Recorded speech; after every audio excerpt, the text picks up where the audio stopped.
नमस्ते दोस्तों, स्वागत है आपका अपने YouTube चैनल परीक्षा अकेडमी पे। तो दोस्तों, उम्मीद करती हूँ आपकी केवीएस की तैयारी अच्छी चल रही होगी। और अब ज्यादा दिन नहीं बचा है, जो पीआरटी का जिनका एग्जाम 21 तारीख से शुरू होगा ना, केवीएस पीआरटी का, तो आप उनकी तैयारी अच्छे से कर लीजिए सारे सब्जेक्ट की। और क्वेश्चन बहुत अच्छे अच्छे दिए जा रहे हैं, उनको अच्छे से पढ़ते चलिए। और संघर्ष आपका अब ज्यादा नहीं है, थोड़ा ही है, थोड़ा सा संघर्ष और करिए केवीएस के लिए, ठीक है दोस्तों। वो कहते भी है ना, पतझड़ हुए बिना पेड़ों पर नए पत्ते नहीं आते, कठिनाई और संघर्ष सहे बिना अच्छे दिन नहीं आते। तो अच्छे दिन लाने के लिए थोड़ा सा कठिनाई और संघर्ष करना पड़ता है। चलिए दोस्तों, शुरू करते हैं हम लोग अपना आज का प्रैक्टिस सेट 10 चल रहा है। लेते हैं हिंदी का पहला क्वेश्चन। देखिए, पहला क्वेश्चन कहा है कोष्टांकित। ये जो आपका चिन्ह दिया हुआ है, ऐसे वाला चिन्ह बना है दोस्तों, ध्यान दीजिएगा, ये वाला चिन्ह बना है ना। कोष्टांकित विराम चिन्ह का नाम बताइए। कोष्ठ में जो विराम चिन्ह दिया है ये वाला, इसका नाम बताना है, बताइएगा। योजना विराम, अल्प विराम, अर्ध विराम या फिर निर्देशक चिन्ह। तो दोस्तों इसे क्या कहते हैं? इसे हम अर्ध विराम क्या कहते हैं? क्या कहते हैं? अर्ध विराम। जब हम क्या बोलते हैं, एक से ज्यादा आश्रित वाक्य रहते हैं तो उसमें ज्यादातर किसका अर्ध विराम का प्रयोग किया जाता है? तो ऑप्शन नंबर बी जो सही हो जाएगा। और बाकी आपका अल्प विराम तो जानते हैं, ये वाला चिन्ह होता है, निर्देशक चिन्ह ये होता है, ठीक है दोस्तों, ध्यान रखिएगा। ये किसका होता है? अर्ध विराम का। अगला क्वेश्चन कह रहा है रचना की दृष्टि से क्रिया के भेद हैं। रचना की दृष्टि से क्रिया के भेद हैं, बताइएगा कितने हैं? 3, 4, 2, 5। तो दोस्तों रचना की दृष्टि से क्रिया के 2 भेद होते हैं। कौन से? 2 भेद होते हैं। वो कौन कौन से होते हैं? पहला होता है सकर्मक क्रिया, सकर्मक, और दूसरा होता है अकर्मक क्रिया, ठीक है, ध्यान रखिएगा। सकर्मक क्रिया और अकर्मक क्रिया, जिसमें क्रिया का प्रभाव किस पर? कर्ण पर पड़ता है, वो सकर्मक क्रिया होता है। और जिसमें क्रिया का प्रभाव कर्ण पर न पड़ के कर्ता पड़े, वो अकर्मक होता है, ठीक है, ध्यान रखिएगा। 2 होते हैं रचना की दृष्टि से, सकर्मक और अकर्मक। अगला क्वेश्चन कह रहा है कहानी शब्द का बहुवचन क्या है? हमें कहानी का बहुवचन बताना है, बताइएगा। कहानियां, कहानी, कहानियां, कहानियों। तो दोस्तों ध्यान दीजिएगा, कहानियां, कहानी का जो बहुवचन होता है, ये जो बी वाला आपका लिखा है, न पे जो होता है छोटी की मात्रा चली जाती है, ठीक है, यही आपका होता है कहानियां, इसका बहुवचन होता है। अगला क्वेश्चन कह रहा है मच्छिका। मच्छिका किसका तत्सम शब्द है? तो दोस्तों मच्छिका, देखिए कह रहा है मछली का है, मच्छर का है, मक्खी का है, मिट्टी का। तो देखिए मछली का क्या होता है? मत्स्य, मत्स्य होता है ना दोस्तों। मछली का क्या होता है? मत्स्य होता है। मच्छर का क्या होता है? मशक होता है, ठीक है। मिट्टी का क्या होता है? मृत्तिका होता है। मृत्तिका नाम सुने होंगे आप लोग, मृत्तिका, ठीक है। मृत्तिका ये आधा ता रहता है ना दोस्तों, मृत्तिका।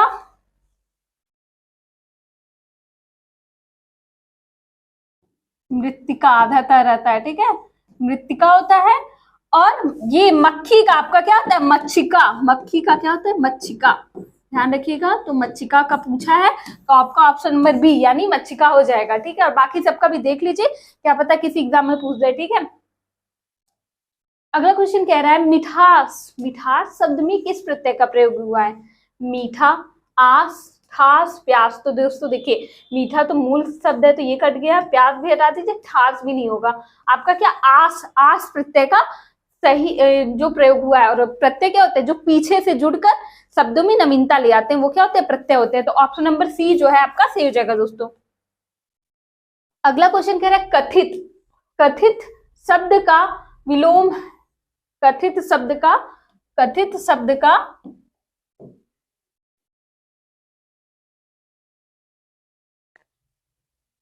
कथित शब्द का विलोम है। पूछ रहा है कथित शब्द का विलोम क्या है, बताइएगा। कथ्य, अकथित, अकथ्य या कथनीय। तो दोस्तों कथित का क्या होगा? अकथित का होगा, अकथित होता है। ऑप्शन नंबर जो सी दिया है वो सही हो जाएगा। कथ्य का अकथ्य हो जाएगा, ठीक है।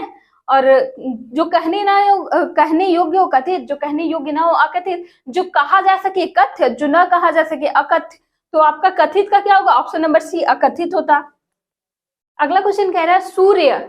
सूर्य का पर्यायवाची नहीं है, नहीं बोला है दोस्तों, बताइएगा। रवि, हंस, भास्कर, सारंग।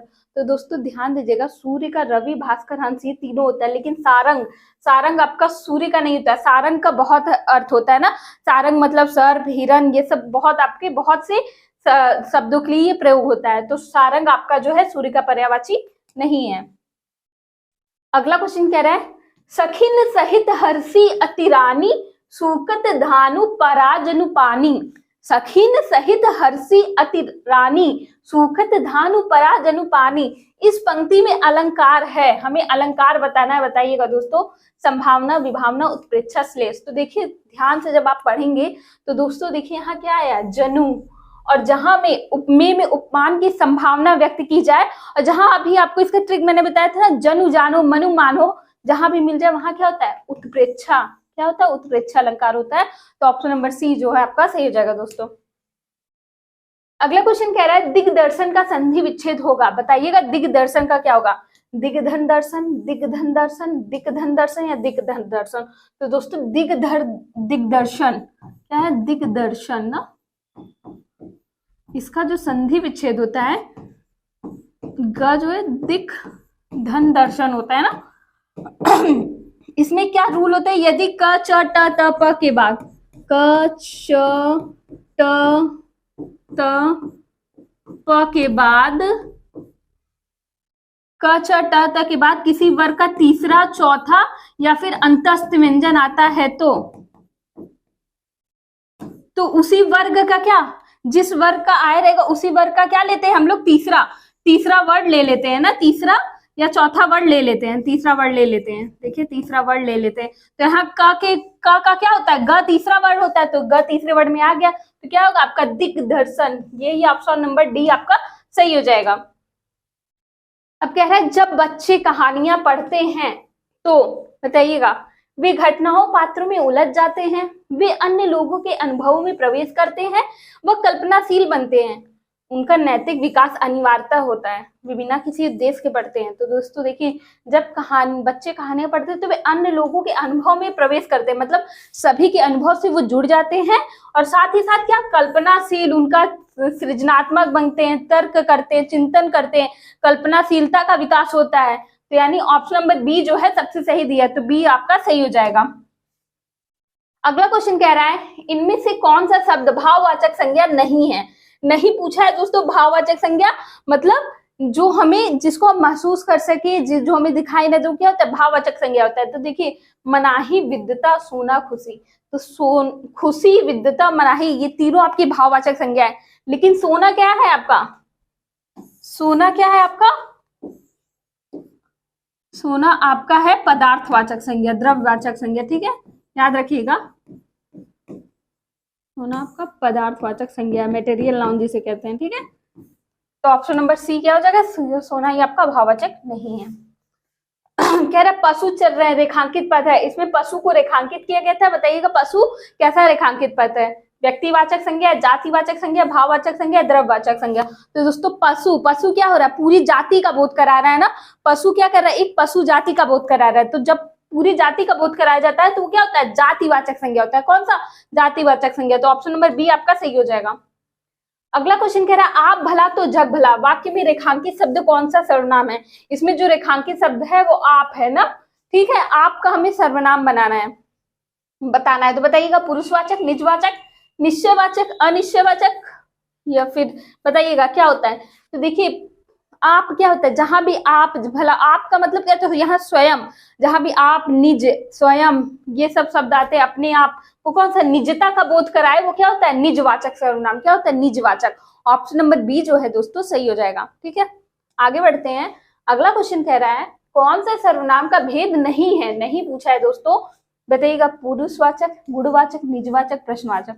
तो दोस्तों देखिए प्रयोग के आधार पर 6 सर्वनाम के भेद बताए गए, जिसमें पुरुषवाचक, निजवाचक है, प्रश्नवाचक है। ठीक है, और आपका संबंधवाचक है, निश्चय है, अनिश्चय है। ठीक है, लेकिन गुणवाचक आपका नहीं होता है। तो गुणवाचक आपका विशेषण होता है, यहाँ आपका गुणवाचक गलत हो जाएगा। तो ऑप्शन नंबर बी जो है सही होगा कि गुणवाचक सर्वनाम का भेद नहीं है।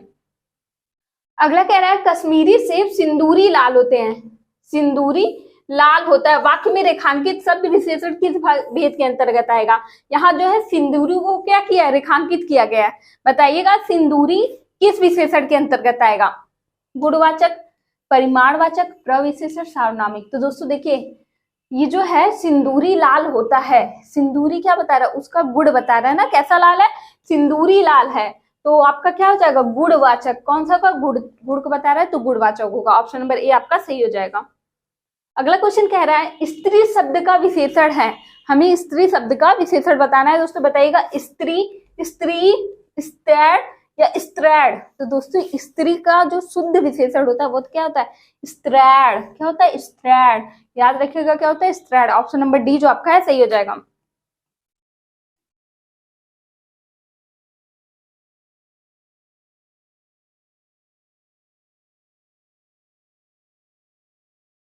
अगला क्वेश्चन कह रहा है निम्नलिखित में से कौन सा संयुक्त स्वर नहीं है? संयुक्त स्वर नहीं है पूछ रहा है। ए ओ उ।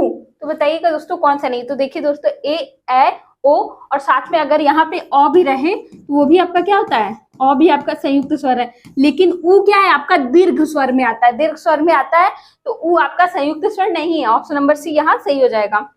अगला क्वेश्चन कह रहा है जब कर्ता एक क्रिया समाप्त कर उसी क्षण दूसरी क्रिया में प्रवृत्त होता है यानी जाता है, तो पहली क्रिया क्या कहलाती है? बताइएगा।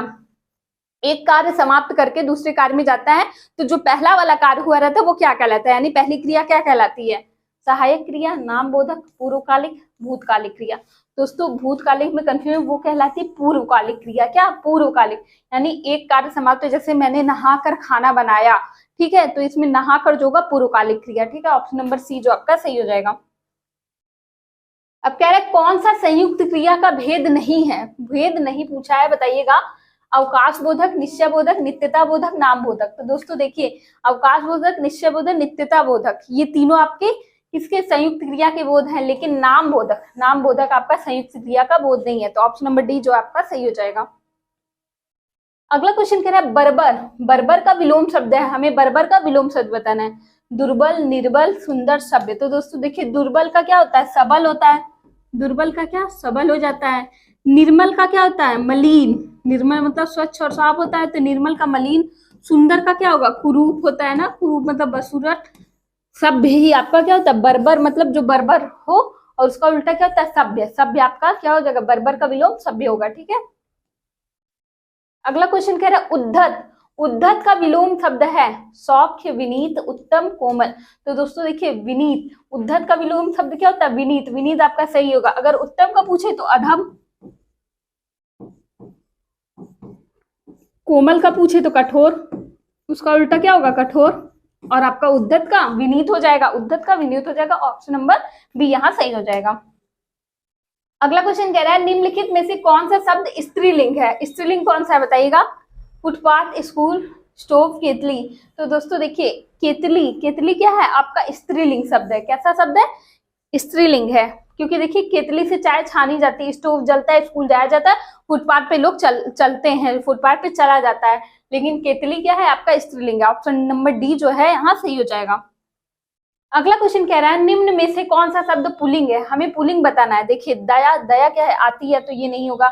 माया, माया, माया बनती है या कुछ भी, माया जैसे माया आती है कुछ भी, ये भी नहीं होगा। भाषा बोली जाती है, लेकिन आभार व्यक्त किया जाता है।